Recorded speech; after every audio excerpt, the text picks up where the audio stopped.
As Ronald Reagan once said, if mandatory background checks could save more lives, it would be well worth making it the law of the land. The bill before Congress 3 years ago met that test. Unfortunately, too many senators failed theirs.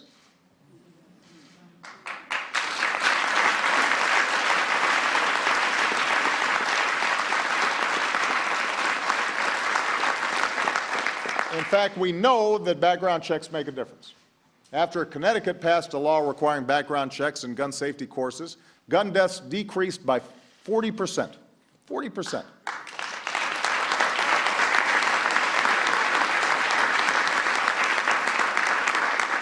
Meanwhile, since Missouri repealed a law requiring comprehensive background checks and purchase permits, gun deaths have increased to an almost 50% higher than the national average. One study found, unsurprisingly, that criminals in Missouri now have easier access to guns. And the evidence tells us that in states that require background checks, law-abiding Americans don't find it any harder to purchase guns whatsoever. Their guns have not been confiscated, their rights have not been infringed.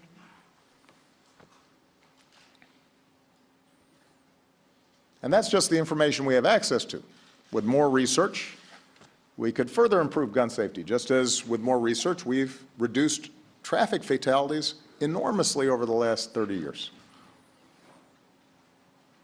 We do research when cars, food, medicine, even toys harm people so that we make them safer. And you know what? Research, science, those are good things. They work. They do.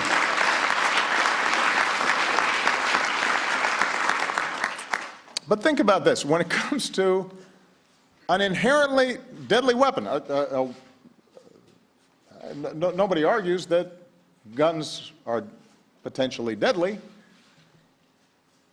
Weapons that kill tens of thousands of Americans every year, Congress actually voted to make it harder for public health experts to conduct research into gun violence.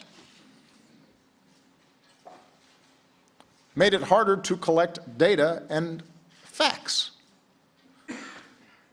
and develop strategies to reduce gun violence.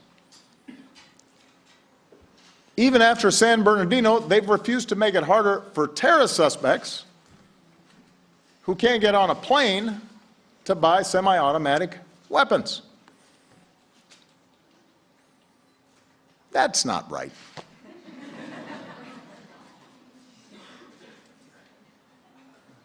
That can't be right.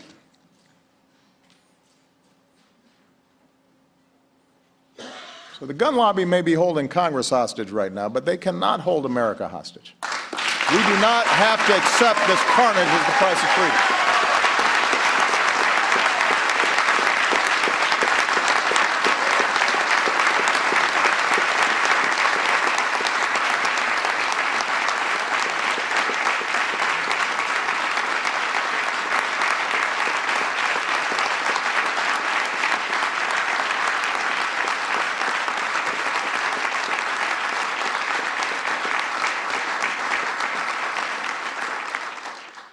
Now, I want to be clear, Congress still needs to act. The folks in this room will not rest until Congress does.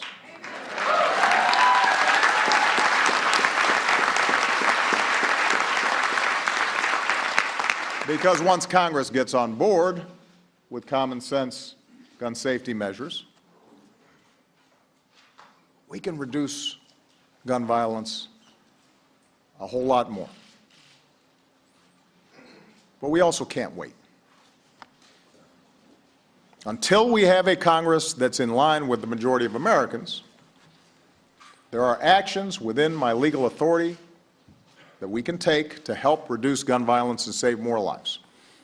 Actions that protect our rights and our kids. After Sandy Hook, Joe and I worked together with our teams, and we put forward a whole series of executive actions to try to tighten up the existing rules and systems that we had in place. But today we want to take it a step further. So let me outline what we're going to be doing. Number one, anybody in the business of selling firearms must get a license and conduct background checks or be subject to criminal prosecutions.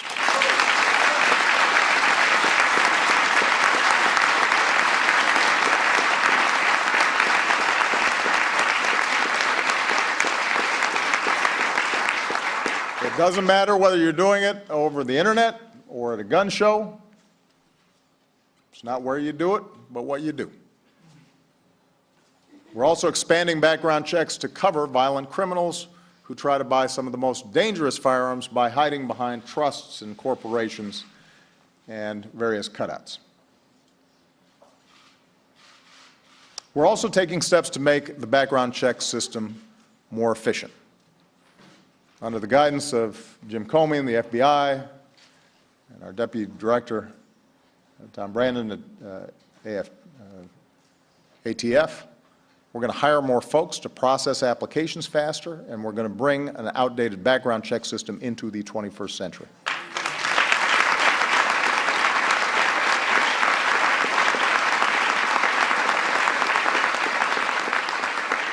And these steps will actually lead to a smoother process for law-abiding gun owners, a smoother process for responsible gun dealers, a stronger process for protecting the people from the public from dangerous people.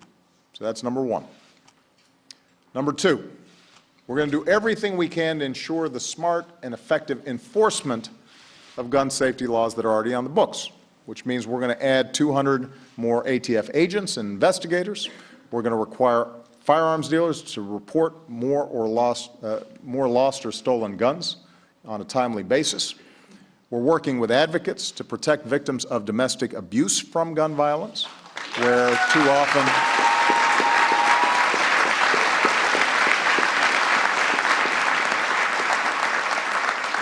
often people are not getting the protection that they need. Number three, we're going to do more to help those suffering from mental illness get the help that they need. So,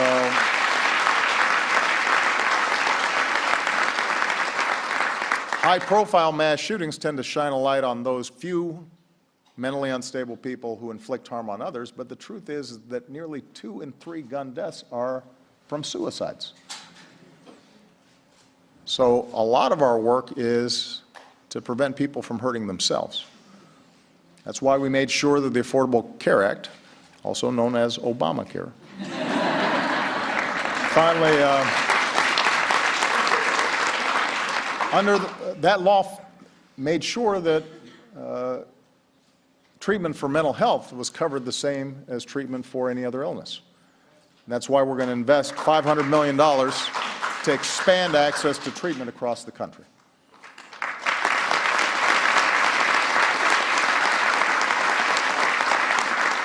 It's also why we're going to ensure that federal mental health records are submitted to the background check system and remove barriers that prevent states from reporting relevant information.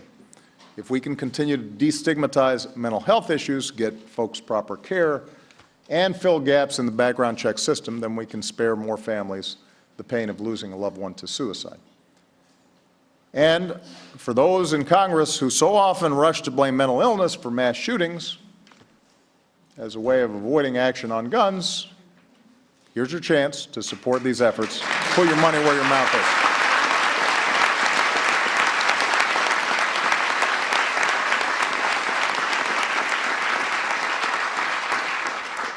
Number 4, we're going to boost gun safety technology. Today, many gun injuries and deaths are the result of legal guns that were stolen or misused or discharged accidentally. In 2013 alone, more than 500 people lost their lives to gun accidents, and that includes 30 children younger than 5 years old. Now, in the greatest, most technologically advanced nation on earth, there is no reason for this. We need to develop new technologies that make guns safer. If we can set it up so you can't unlock your phone unless you got the right fingerprint, why can't we do the same thing for our guns?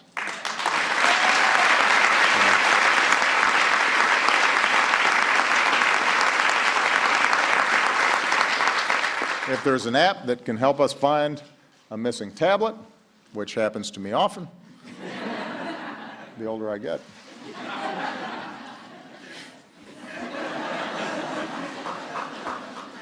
If we can do it for your iPad, there's no reason we can't do it with a stolen gun.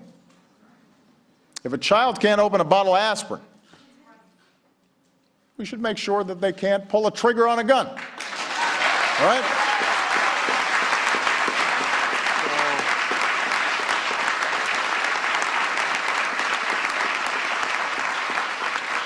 So we're going to advance research. We're going to work with the private sector to update firearms technology. And some gun retailers are already stepping up by refusing to finalize a purchase without a complete background check, or by refraining from selling semi-automatic weapons or high-capacity magazines. And I hope that more retailers and more manufacturers join them, because they should care as much as anybody about a product that now kills almost as many Americans as car accidents.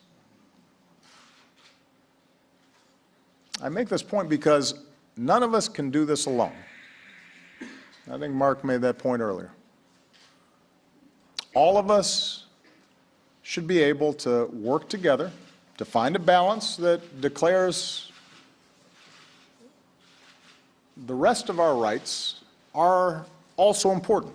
Second Amendment rights are important, but there are other rights that we care about as well, and we have to be able to balance them. Because our right to worship freely and safely,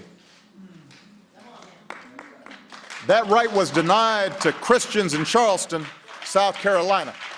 And that was denied Jews in Kansas City. And that was denied Muslims in Chapel Hill and Sikhs in Oak Creek. They had rights too.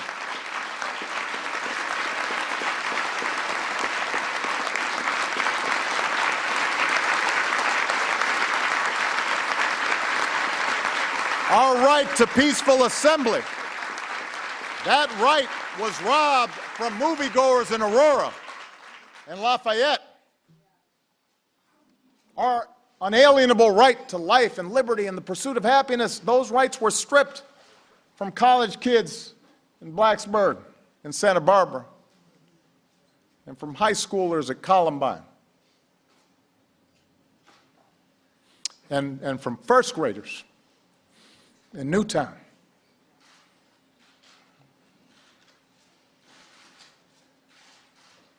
First graders.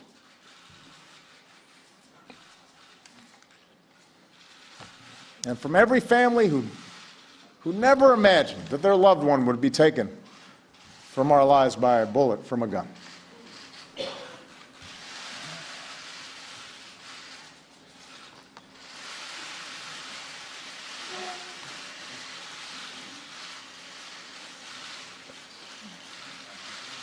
Every time I think about those kids, it gets me mad. And by the way, it happens on the streets of Chicago every day.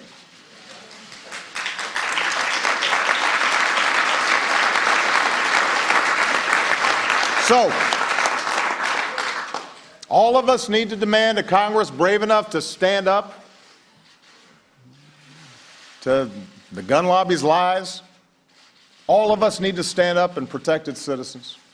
All of us need to demand governors and legislators and businesses do their part to make our communities safer. We need the wide majority of responsible gun owners who grieve with us every time this happens and feel like your views are not being properly represented to join with us to demand something better.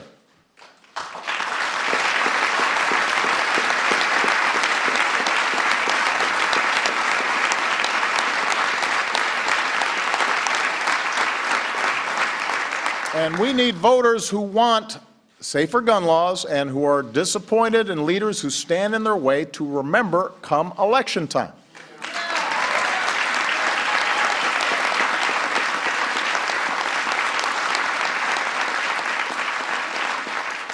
I mean, some of this is just simple math. Yes, the gun lobby is loud and it is organized in defense of making it effortless for guns to be available for anybody, anytime. Well, you know what? The rest of us, we all have to be just as passionate. We have to be just as organized in defense of our kids. This is not that complicated. The reason Congress blocks laws is because they want to win elections. And if you make it hard for them to win an election, if they block those laws, they'll change course, I promise you.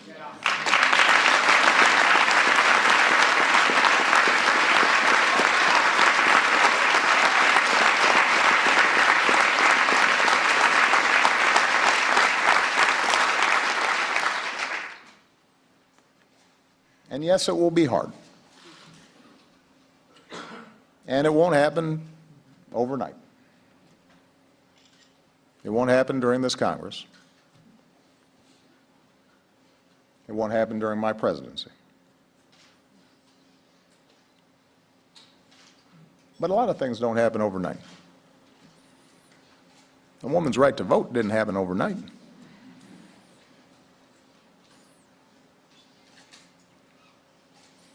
The liberation of African Americans didn't happen overnight. LGBT rights, that was decades worth of work. So just because it's hard, that's no excuse not to try. And if you have any doubt as to why you should feel that fierce urgency of now, think about what happened 3 weeks ago. Xavion Dobson was a sophomore at Fulton High School in Knoxville, Tennessee. He played football, beloved by his classmates and his teachers. His own mayor called him one of their city's success stories.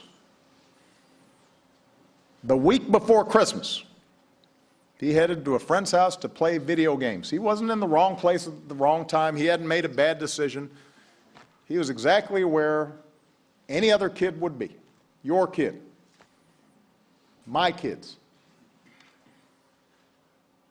And then gunmen started firing. And Xavion, who was in high school, hadn't even gotten started in life, dove on top of 3 girls to shield them from the bullets. And he was shot in the head.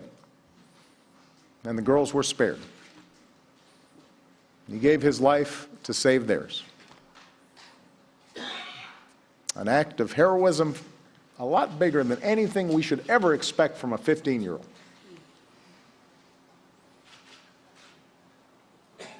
Greater love hath no man than this, that a man lay down his life for his friends. We are not asked to do what Xavion Dobson did. We're not asked to have shoulders that big, a heart that strong, reactions that quick. I'm not asking people to have that same level of courage or sacrifice or love.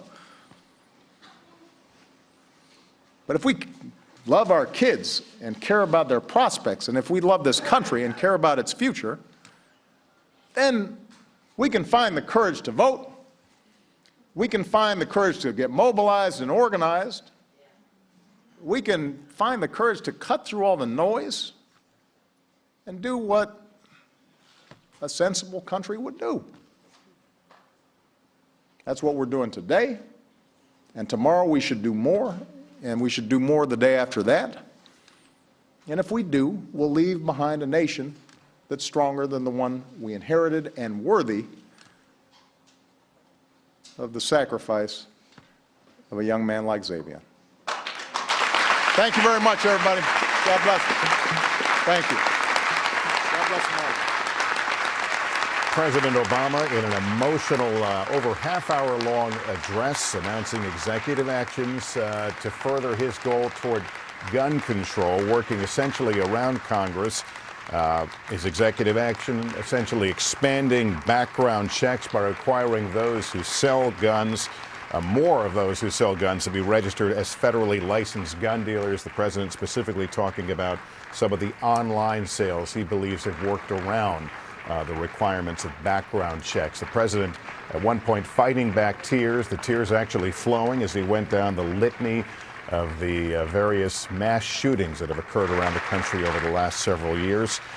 We should note there has been immediate reaction. Speaker Paul Ryan issued a statement calling the president's executive order an effort to undermine the Second Amendment. He says in a statement, no matter what President Obama says, his word does not trump the Second Amendment. We will conduct vigilant oversight.